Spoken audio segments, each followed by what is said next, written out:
ආයුබෝවන් සුබෝදෑසන.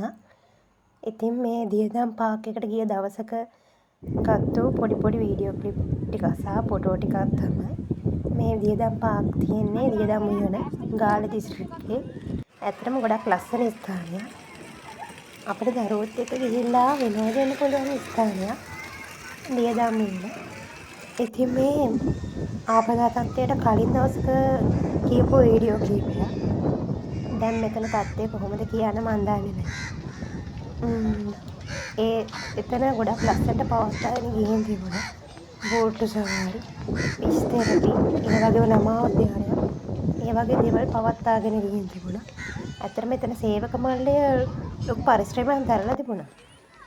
මනසට මිනිස්සුන්ට හරි සහනයක් ලබා දෙන්න වගේ ඒ වගේ තැනක් තමයි එතන.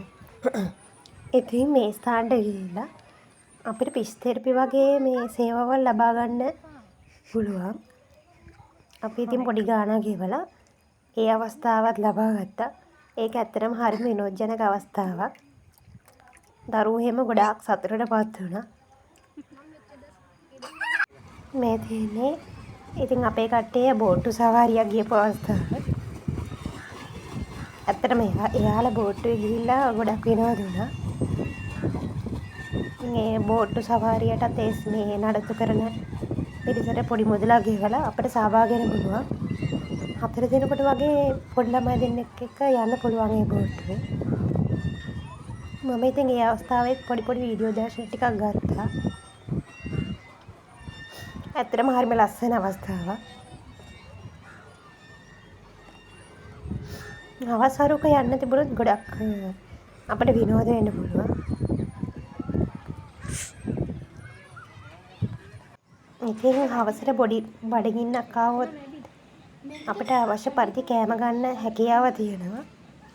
අපිට ඉතින් 4 දිනකට ෆුල් රයිස් එකක් ගත්තත් ඇති.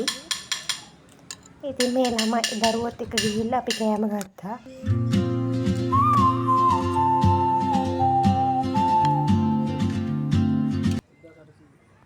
මේ තියෙන්නේ ෆිෂ් තෙරපි ලබාගත් අවස්ථාවේ තවත් වීඩියෝ ක්ලිප් ටිකක්. ඉතින් ඇත්තට මෙතන ගොඩක් වෙලා ගත කරන්න පුළුවන්.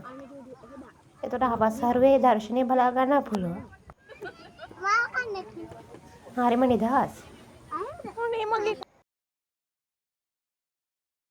මේ තියෙන්නේ හවසට කොහොමද එතන දර්ශනය. ඇත්තටම මලාකුළුත් එක්ක ඇත්තටම හරිම ලස්සන දර්ශනයක් ලැබුණා. හැම අවස්ථාවෙදීම පරිසරයේ පුළුවන් පරිමයෙන් මට ලස්සන වීඩියෝ ක්ලිප් ගන්න ලස්සන අවස්ථාවක් ලබා දුන්නා. මලන්නේ ආස තියෙන ලස්සන ස්වභාවික සෞන්දර්යය. ඉතින් අද වීඩියෝ එක බලපු ඔයාලා හැමෝටම ගොඩාක් ස්තුතියි.